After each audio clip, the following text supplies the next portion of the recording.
filólogo, ¿sí? Por el neocantismo. Eso es muy importante.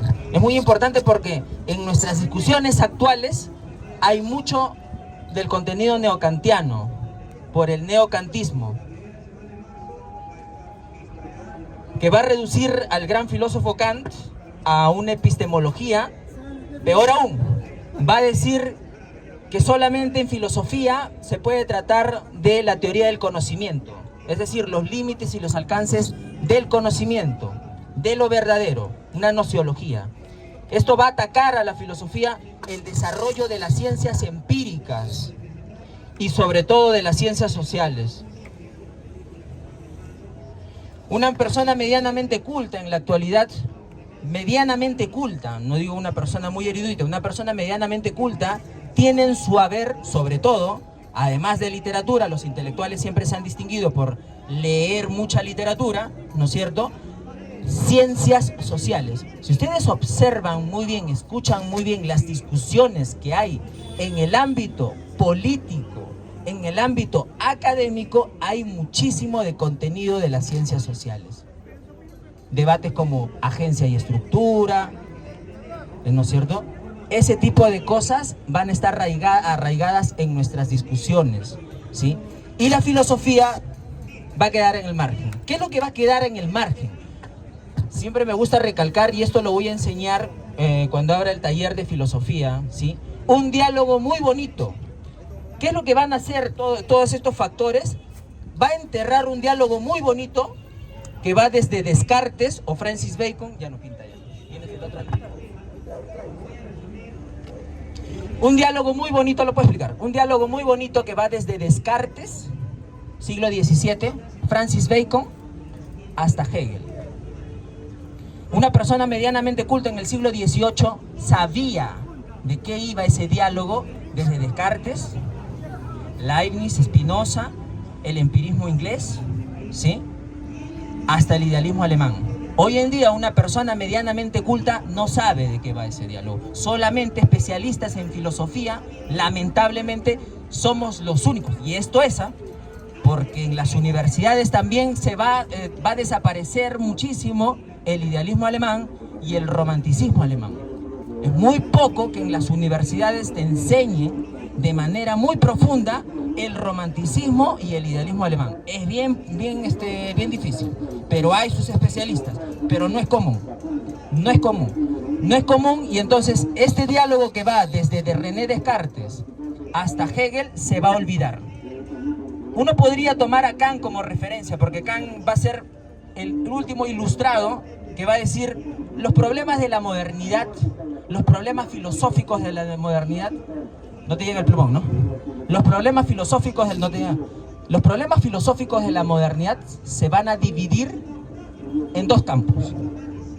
Uno, primero, sobre los fundamentos de la epistemología, ¿sí?, de cómo es posible conocer, el fundamento del saber, y por otro lado, los fundamentos de la política, de la práctica social, de la ética, ¿sí? Entonces, si uno observa, si uno mira, después de esa visión que tiene Kant, si uno observa y lee a René Descartes, está ese problema en René Descartes. Están las meditaciones metafísicas, están sus escritos sobre el Tratado de las Pasiones que tiene Descartes, están problemas políticos también. Si uno observa en David Hume su tratado, el tratado sobre la naturaleza humana, también trata la primera parte sobre el conocimiento, la segunda parte es sobre fundar una práctica social. Entonces, todo el saber, este diálogo filosófico va a ir en torno a ese problema. Esto de acá va a desaparecer, ese diálogo. En la actualidad no se sabe absolutamente nada.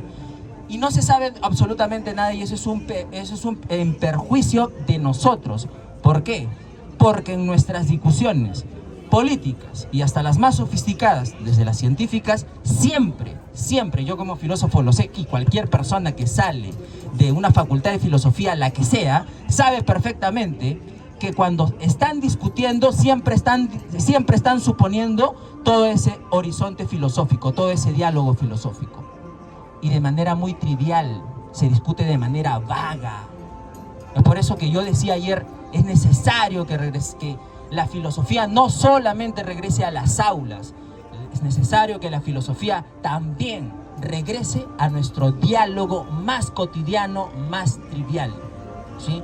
Yo siempre recomiendo, hace rato conversaba con una persona y me decía, oye, yo he leído a Platón, que es bonito, ¿eh? Leerse los diálogos de Platón, ¿no es cierto? El Protágoras, la República, es muy bonito. Pero yo le decía, y se los recomiendo, la mejor forma de entender filosofía no es leer a Platón y Aristóteles en primera instancia. La mejor forma de leer filosofía es leer la filosofía de la modernidad, desde Francis Bacon hasta Hegel. Mínimo, aunque sea del empirismo, el empirismo, la corriente empirista y la corriente racionalista. Si uno capta lo que esos autores han tratado de decir durante más de 200 años, ¿sí?, uno puede entender de qué van los diálogos filosóficos en la actualidad. Uno puede entender mucho más, no solamente los diálogos filosóficos, sino, como les decía, también darle contenido a nuestras discusiones políticas, a nuestras discusiones intelectuales. Ya les he dicho, no solamente de las más sofisticadas, sino también las más triviales, ¿no?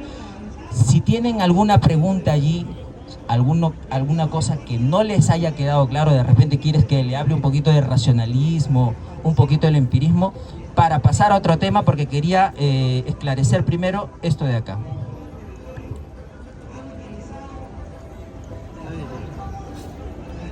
No hay ninguna duda, de tan bueno soy muy buen profesora. ¿Cómo que no? No hay una pregunta por qué pensaba Descartes, qué es lo que decía Kant. ¿No hay nada? Nada de eso. Perfecto. Nada de eso. Continúo. A mí me gustaría hablar hoy día. Sí. ¿No te trajeron el plumón? Me gustaría hablar, ya que ayer debatí con el hermano, con el profesor, con don Jaime. Me gustaría hablar un poquito de Karl Marx, ¿sí? Es un filósofo, en realidad, muy conocido, pero de manera superficial, ¿sí? Lamentablemente, no es muy conocido a profundidad, ¿sí? Eso incluso hasta en los claustros académicos de filosofía tampoco se conoce. Quiero hablar un poquito sobre algunos aspectos que me parecen importantes de Marx, porque ayer como que el profesor Jaime decía cosas muy sueltas de huesos, como si fueran ya obvias y zanjadas, y en realidad no es así, ¿sí? Quien les habla, tengo muchos años leyendo a Carlos Marx. No me considero especialista, pero de alguna forma conozco la trayectoria intelectual y la trayectoria biográfica de Marx, ¿sí? Me gustaría hablar de esto y decirles que creo que estaba reflexionando sobre qué clase podría impartirles, si de introducción a la filosofía o una introducción a Carlos Marx. Creo que estoy inclinándome a darles una introducción, ¿no es cierto?, de Karl Marx. Me gustaría dar eso en mi taller, una introducción de Karl Marx. Si me traen, no ha llegado Andrés, ¿nada? Pero bueno, pero el plumón negro ¿lo tienes? Pasa, creo que el plumón negro está mucho mejor. El otro. Ya. Vamos a hablar. Miren, ayer uno de los temas que quedó con Jaimito, no sé si ustedes llegaron a escuchar sobre la ideología alemana. La ideología alemana es un libro de Karl Marx, ¿sí o no? ¿Cierto o no? ¿Cierto? ¿Cierto? Las agarré, no.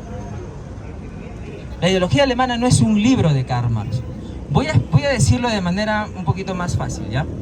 La ideología alemana no es un libro que Carlos Marx publicó en vida. Él nació en 1818, el 5 de mayo de 1818, y falleció en marzo de 1883. En toda su vida, Carlos Marx nunca publicó un libro que se llama La ideología alemana. ¿Lo sabían ustedes? Pero ayer el profesor Jaime decía que la ideología alemana era, o dejaba entrever que la ideología, para ser más sincero, ¿no? Dejaba entrever que la ideología alemana era un libro de Carlos Marx. Yo le digo que no. Es un libro publicado en los años 30 del siglo XX por David Razianow. La primera parte, si alguno le ha chequeado la ideología alemana, la primera parte, habla sobre Feuerbach, la oposición entre materialismo y idealismo. Esa es su primera parte, supuestamente es la fundación del materialismo histórico de Marx, ¿sí? Les digo hoy día que no se sabe verdaderamente si ese texto pertenecía originalmente a Marx. No se sabe.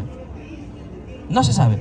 Y el resto de la obra, no se sabe bien qué otros autores, aparte de Engels, intervinieron para componer un texto que en vida de Marx solamente lo compiló, eran hojas sueltas, él en ese entonces los cosía y los guardó. Nunca tuvo la intención de publicar ese libro. Bueno, sí tuvo la intención de publicar ese libro, pero después reculó y dijo que no.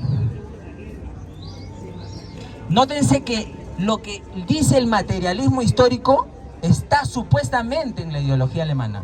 Y la ideología alemana es un texto dudoso. Yo les hago una pregunta.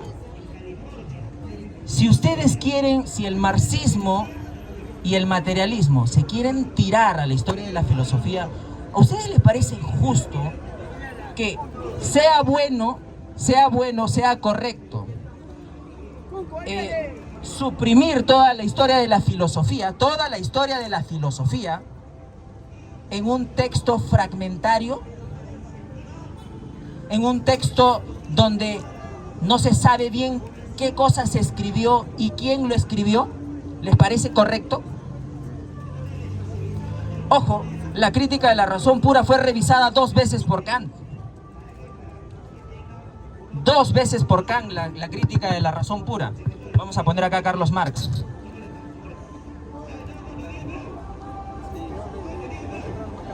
La ideología, estamos hablando de la ideología alemana.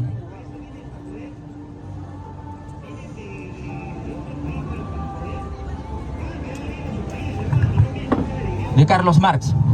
¿A ustedes les parece bien que los más de 900 páginas que componen la lógica de Hegel sean desterradas, sean criticadas y cuestionadas por un libro fragmentario? O sea, no tiene sentido. Entonces, ¿qué es lo que ha pasado? ¿Por qué apelamos mucho a la autoridad del marxismo? ¿Qué es lo que ha ocurrido? Pregúntense, pues, ¿qué es lo que ha ocurrido? Ayer les decía que uno de los componentes de la filosofía es la crítica, ¿sí? Y la crítica no es desechar nuestras creencias. Yo no les estoy diciendo porque ustedes sean marxistas o sean materialistas, entonces hay que desterrar el materialismo. Yo no les estoy diciendo eso. Yo estoy diciendo que apliquen el criterio crítico de la filosofía para poder clarificar este punto que no está claro. Entonces, Marx desapareció, Marx murió en 1883. Y hasta 1883, él mismo considera que son 2 grandes obras a las que le guarda mucho cariño. Son 2 obras, no la ideología alemana. Sorpréndanse porque es el manifiesto del Partido Comunista,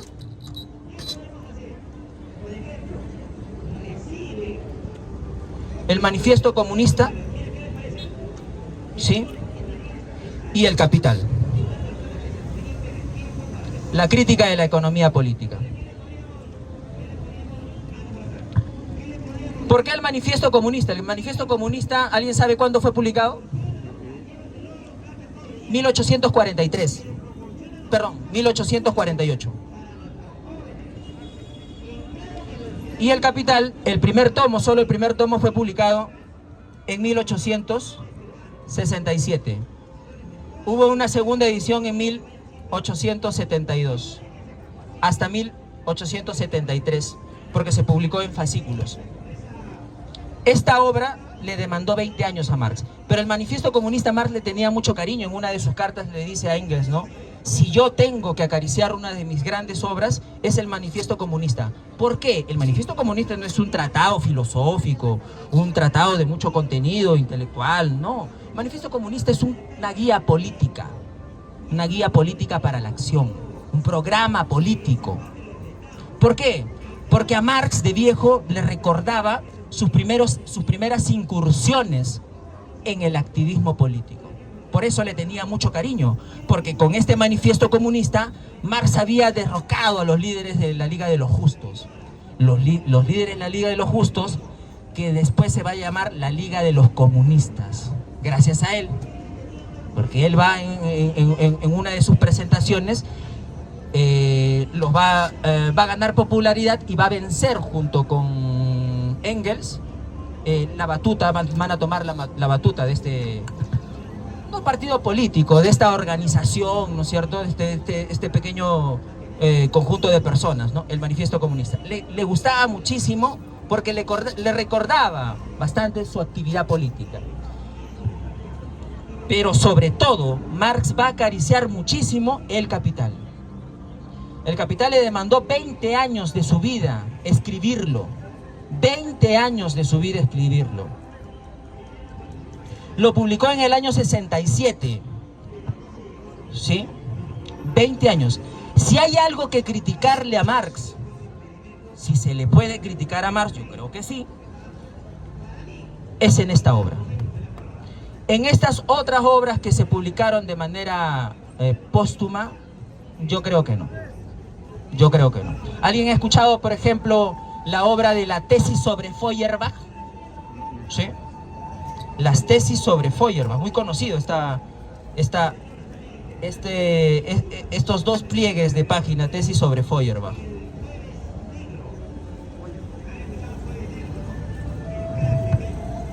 Son aforismos, son 11 aforismos que Marx habla, y supuestamente el marxismo dice que con estos aforismos Marx se tira toda la historia de la filosofía, no solamente con la ideología alemana, sino también con las tesis sobre Feuerbach.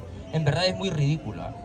En verdad es muy ridículo porque estos aforismos no rellenan más que 2 páginas. O sea, en cantidad es bien vago. Perdón, en cantidad es irrisorio, pero en calidad también son ideas muy vagas, porque uno no sabe bien a qué se está refiriendo Marx cuando habla de actividad, cuando habla de materia. En realidad no se puede saber porque la cantidad de pliegos es demasiado pequeño, pues. Uno no puede sacar deducciones. Hay gente como Etienne Balibar, Michael Henry, que ha tratado de hacer un examen muy acucioso sobre estas tesis sobre Feuerbach. Me parece demasiado muy prepotente, ¿sí? El Capital, la ideología alemana. Marx tenía mucho cariño por esto de acá. Y se preguntan, y díganme, señor, ¿en El Capital habla algo sobre materialismo? ¿Habla algo sobre dialéctica, Marx, en El Capital? Quiero desilusionarlos, pero en El Capital no hay ni una palabra sobre materialismo. No hay ni una palabra sobre dialéctica. Ni una. ¿De qué trata El Capital? Bueno, El Capital trata, como su subtítulo dice, es una crítica de la economía política. Es un cuestionamiento a un saber empírico que en la época de Marx se llamaba economía política. En la actualidad tiene otro nombre. ¿Alguien sabe cómo se llama hoy día la economía política? Se llama ciencias económicas. Ya no se llama economía política. David Ricardo lo conocía como economía política. Malthus lo conocía como economía política. ¿Sí? Marx lo conocía como economía política. Ellos nunca conocieron lo que actualmente se conoce como ciencia política. Y eso les voy a explicar cuál es la diferencia entre la economía política y la economía, las ciencias económicas actuales, porque hay una diferencia epistemológica muy grande. No lo voy a detallar acá. Si alguien me quiere preguntar después de la exposición, se lo puedo desarrollar, pero muy someramente. Me interesa mucho más que nada desarrollarlo cuando haga mi taller sobre la introducción sobre Marx, ¿sí? Es una crítica de la economía política. En ninguna parte de la crítica de la economía política Marx habla sobre dialéctica. Ustedes han escuchado, ¿no? Ayer decía Jaimito, ¿no? Tesis, síntesis, tesis, antítesis, síntesis. Y yo le pregunté, ¿en qué texto Marx habla de tesis, antítesis?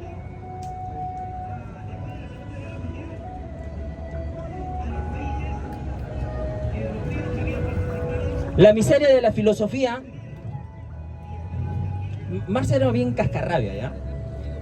Marx le pidió colaboración intelectual a Joseph Proudhon, al francés Joseph Proudhon. Le dijo, maestro, necesitamos su colaboración para nuestro proyecto político. Proudhon le negó, dijo, no quiero saber nada con eso. Marx se amargó tanto que escribió un libro para criticar a Proudhon, ¿sí? Como excusa por haberlo negado, haberle negado su participación. Escribe La miseria de la filosofía. Es un libro que Marx no duerme y está noche tras noche escribiendo sobre ese libro, escribiendo sobre la miseria de la filosofía. En ese supuesto libro, nótese que estamos en 1847, el Capital fue publicado en 1867, 20 años de diferencia. Marx todavía no tenía mucho conocimiento, todavía no había entrado a la Biblioteca de Londres a llenarse de conocimientos económicos. En este libro, La miseria de la filosofía, hay unos pronunciamientos vagos sobre la tesis, la síntesis, perdón, la antítesis y la síntesis, sobre eso que después se va a conocer como dialéctica.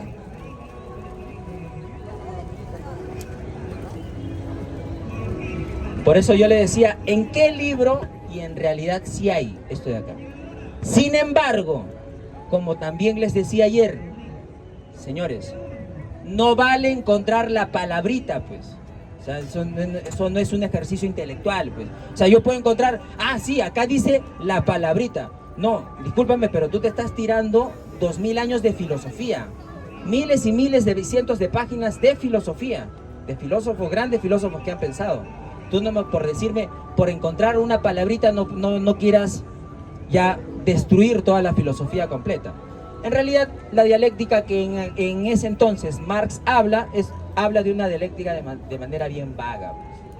O sea, lo mejor que él hubiera hecho es escribir, si es que él hubiera querido refutar eso, hubiera escrito un tratado filosófico, sistemático al respecto. Y si tiene pronunciamientos. En el 68, 69, le escribe a su yunta a Engels y le dice, yo quiero escribir, una vez que termine toda esta porquería de la economía, yo quiero escribir una dialéctica, dice. Yo quiero escribir una dialéctica, ¿sí? Y mi dialéctica se va a diferenciar en la de Hegel, porque él es idealista y yo soy materialista. Pregunta, ¿publicó ese libro? Lamentablemente no lo publicó, pues. Entonces, ¿de dónde sacamos esa idea de dialéctica como tesis, antítesis, síntesis? De un desarrollo posterior a Marx. Seamos honestos. Yo no estoy diciendo que no sea válido. Yo estoy diciendo que es error, ¿no es cierto?, adjudicarle esa idea a Carlos Marx. Porque Carlos Marx no pensó en esa idea, ¿sí?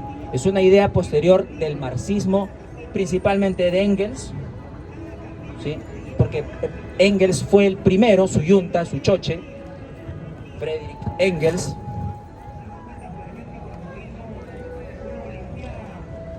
Él es el que va a construir prácticamente el corpus doctrinario del marxismo. Él. Y después todos los que llegaron, ¿no? Kautsky, Deborin, Lenin, ¿sí? Toda la tradición marxista que se conoce. Pero eso no es Marx, ¿sí? Yo quiero decirles que voy a estar dictando este taller. Vamos a revisar de manera mucho más profunda este tema sobre Marx, dando materiales que yo considero que son pertinentes para entender este tema. ¿sí? Para profundizar las diferencias epistemológicas, porque, miren, en la actualidad hay especialistas en Marx, Ansel Jappe, Michael Henry, hay especialistas de Marx en su obra, El Capital. Ellos también saben que lo único que publica él a conciencia es El Capital, y es lo que tratan de revisar. Hay una confusión. Tratan El Capital como si fuera un libro de filosofía, y en realidad no lo es. ¿Por qué? Porque no saben diferenciar fundamentos epistemológicos de las ciencias empíricas convencionales y el fundamento epistemológico con la que escribe Marx. Hay una diferencia. En este taller que yo voy a dictar, voy a explicar de manera sucinta, mucho más detallada, mucho más pormenorizada, ¿no? Para que entiendan, ¿no?, estas diferencias. Voy a hablar sobre la obra, voy a hablar sobre la vida de él, ¿sí? Pero me interesa mucho más hablar sobre este libro. Este libro que es una crítica muy buena sobre El Capital. El Capital trata sobre la crítica al funcionamiento del sistema capitalista, ¿sí? De una manera muy profunda, muy profunda. Es un historicista Marx, porque Marx no da todo por dado, todo por sentado, ¿sí? Es muy bueno porque en la actualidad todavía sirve para criticar, pero sirve también como aliciente para que nosotros podamos razonar nuestros problemas contingentes que tenemos de una manera un poco más histórica, más profunda, ¿sí? Porque también sirve eso Carlos Marx, ¿sí? Voy a explicar de dónde viene eso, por qué él está hablando de una manera tan trillada. Él viene de una corriente idealista y romántica. Ojo, ¿eh? Marx no escribió un libro de filosofía. El Capital no es un libro de filosofía, pero Marx sí era filósofo, ¿sí? Marx fue educado. Marx entró a Bonn en 1846, perdón, en 1843 entró a la Universidad de Bonn, ¿sí?, a estudiar Derecho. Su papá le dijo: estudia, especialízate en el Derecho, pero en un Derecho mucho más práctico para que puedas tener una chambita. No le hizo caso. Como era un intelectual muy ávido de lecturas, él se metió a estudiar jurisprudencia. Y la malla, digamos, el plan de estudio de la carrera de jurisprudencia en su época estaba cargado de pura filosofía. Cargado de pura filosofía. Marx sí estaba formado como filósofo, a diferencia de los economistas actuales que no están formados como filósofos. Marx sí está formado como filósofo, pero su libro El Capital no es un libro de filosofía. El fetichismo de la mercancía, que es lo que actualmente muchos están tratando de recobrarlo en un sentido filosófico, no es una teoría filosófica. No lo es, lamentablemente no lo es. Pero es una crítica muy buena al sistema capitalista.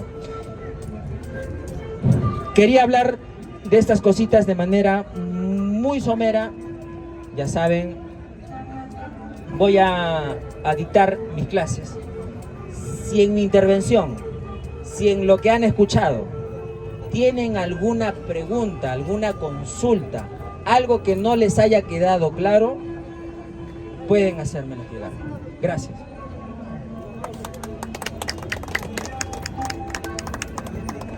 Bueno, ¿alguna pregunta al hermano Giancarlo? A ver, su pregunta, caballero. Bien, solamente para decirle que la síntesis, la antítesis y la tesis viene de 1700, ¿cuánto? Pues 900, 1790, más o menos, con Immanuel Kant, ¿no? Luego Hegel también lo toma. Y Marx obviamente utiliza la dialéctica para desarrollar sus tesis, ¿no? Pero El Capital es una abstracción, ¿no?, de la economía mundial, y me parece muy interesante para poder entenderla actualmente. Pero es un punto referencial, ¿no? Es un punto referencial para poder entenderla en forma de abstracción, ¿no? La forma capitalista actual, ¿no? Bueno, es interesante, ¿no? Pero también hay otros libros, ¿no? Hay otros dos libros interesantes. Y mencionaste, creo, la escuela historicista. económica es alemana. Pero es mucho más interesante inclusive que la escuela de Marx y el capitalismo, la economía liberal. Pero nadie habla de eso. Nadie habla de la economía historicista alemana. ¿Y por qué es más interesante? Porque utiliza más variables. Porque sintetizar en una obra como El Capital, el tema del capital y de la economía, cómo evoluciona, es muy superficial. El tema de la economía tiene muchísimas variables y es más filosófico que objetivo. No se puede analizar con el conocimiento de las ciencias puras. No se puede sintetizar y analizarlo matemáticamente y decir esta es la solución para el problema de la redistribución de la riqueza, ¿no? Bueno, solamente era un comentario nada más y me parece interesante. Gracias. Un aplauso para el compañero que ha dado una intervención muy buena. Hubiera querido que se quedara, pero seguro tiene que hacer algo. Tesis, antítesis, síntesis, sí, de Kant, Fichte, también, ¿sí? Pero el que va a popularizar más que nada en las escuelas universitarias de aquella época, es muy buena la intervención porque me pone a recordar este tipo de cosas, va a ser un filósofo alemán llamado, uno de los iniciadores de la corriente del neocantismo, Trendelenburg.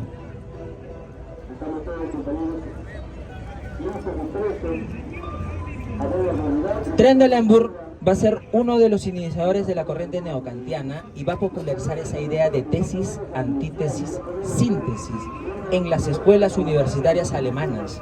De ahí es donde parece, hay muchas hipótesis al respecto, es que no solamente Marx, sino también Feuerbach, los jóvenes hegelianos van a beber de allí. O sea, van a dar como hecho que esa tesis, antítesis, síntesis pertenece a Hegel. Porque Trendelenburg va a decir que esas ideas son de la filosofía hegeliana. ¿Sí? Ojo, eso si uno revisa la filosofía de Hegel, no encuentra tesis, antítesis, síntesis. Y tampoco su filosofía se compone a través de esa dialéctica que le llaman. No, falso. Cuando dicen, ¿cómo se llama? Superó la dialéctica, uno dice, ¿qué dialéctica será, no? La que ha superado. Bueno, un mito seguro ha superado, un mito, pero no eso ahí. Hablaba sobre, es muy bueno Trendelenburg, como le digo, en las clases de introducción a Marx voy a tocar este tema, ¿sí? Voy a tocar sobre Trendelenburg. Habló también sobre el capital. Hay que entender algo, hay una diferencia, mira, voy a decirlo de manera resumida, pero es lo que vamos a ver en las clases. Hay una diferencia entre la filosofía, mejor dicho, en las ciencias económicas actuales, hay una diferencia epistemológica en las ciencias económicas actuales y la economía política de Marx. ¿Cuál es esa diferencia? Una diferencia importante. De objetivo. ¿Qué es lo que quería hacer Marx con su Capital? ¿Cuál era el objetivo de Marx? ¿Por qué escribe el Capital?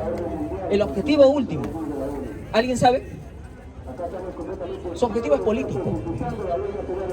¿Pero qué? ¿Qué consecuencia política quiere sacar Marx? ¿Qué cosa? ¿El capitalismo? Marx, el objetivo de él es construir una sociedad comunista. El objetivo de Marx es el comunismo. Ojo, hay una diferencia entre el objetivo de Marx y el objetivo del marxismo. El marxismo ya no va relegando cada vez más el comunismo y se va quedando con la transición, con el socialismo. Marx no, Marx, que claro, también pensaba que había una etapa de transición, pero era un periodo corto, porque de ahí tendría que llegar la sociedad sin clase. En cambio en el marxismo no, el marxismo, bueno, el comunismo ya llegará algún día, vamos a vivir en la transición. Ojo, hay una diferencia, eso lo vamos a ver en las clases de marxismo, ¿sí? El comunismo. Pero, ¿cuál es el objetivo de las ciencias económicas actuales? ¿Alguien me puede decir? Ojo, El Capital lo que busca es una obra que fundamente la crítica del orden social vigente y su clausura, y poder trascender ese orden social vigente y llegar a una sociedad sin clases. Eso es un fundamento para la revolución, un fundamento intelectual para la revolución. Oiga, ¿usted por qué quiere revolucionar? Porque el capitalismo carece de esto. Por eso queremos fundar la revolución. Ese es el pensamiento de Marx. Por eso escribe El Capital. Pero, ¿cuál es la diferencia entre el capital y las ciencias económicas? Esto es Marx. ¿Y las ciencias económicas, cuál es su diferencia? Las ciencias económicas. ¿Cuál es el objetivo de las ciencias económicas? Bien. Bueno, en general el objetivo de las ciencias económicas en la actualidad es poder administrar nuestros recursos escasos frente a nuestras necesidades ilimitadas, utilizando la tecnología que el medio ambiente o la ciencia provee. Es una buena respuesta lo que el compañero... ¿Cómo te llamas, amigo? Disculpa, ¿tu nombre? Paul. Paul, has dado en lo cierto. El objetivo de las ciencias económicas es administrar. Es meramente burocrático. ¿Administrar qué cosa? Administrar un país, administrar una nación, administrar un país como si fuera una empresa, ¿sí? Como las empresas. ¿Cómo se administran las empresas económicamente? Bueno, así también hay que administrar los países. Ese es el objetivo. Nótese que es un objetivo técnico burocrático. Técnico burocrático. Hay una diferencia, porque esto de acá no es un objetivo político, es un objetivo técnico. Es un objetivo muy ilustrado. Esto viene de la ilustración desde Francis Bacon. Saber, poder. Ayer más o menos estábamos hablando de él, ¿no? Saber para poder hacer. Si usted sabe hacer algo, puede hacer algo. Y esa es la diferencia. A veces no se entiende muy bien, oye, pero ¿el capital sirve para administrar un país? No. Nótese que hasta los marxistas tuvieron que inventarse, ¿no es cierto?, todas unas teorías económicas. El marxismo de la Unión Soviética tuvo que inventarse todas unas teorías económicas porque esto de acá no ayudaba a administrar un país. El objetivo, hay una diferencia. Y esto de acá, en verdad, es una diferencia en el fondo una diferencia epistemológica.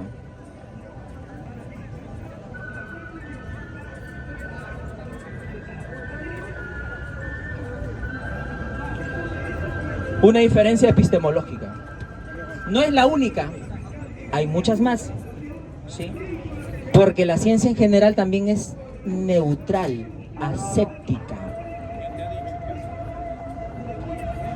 Si quiere, puede intervenir, no hay ningún problema, pero no me mire así. Puede intervenir, claro. Amigo, la ciencia no es neutral, la ciencia tiene un componente altamente político, ¿ya? Quizás las leyes científicas, por ejemplo,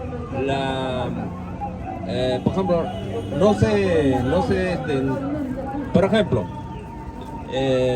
la transformación de la materia es puramente, químicamente puro, como se dice, ¿no? Pero la aplicación de la ciencia, por ejemplo, ahorita todos los conocimientos de la ciencia están acaparados por los grupos de poder que se apoderan para imponer su dominio, porque a través del conocimiento ese ya es un componente altamente político, eso sí le digo, ¿ya? O sea, no venga a decir que la ciencia es completamente pura, completamente neutral, eso no es verdad. Creo que el caballero no me ha entendido.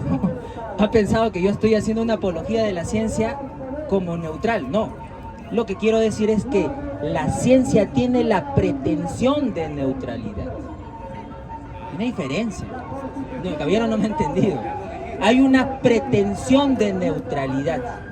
Y esa es una diferencia porque, para aterrizar acá en Marx, porque el objetivo de Marx es el comunismo, es fundar la revolución.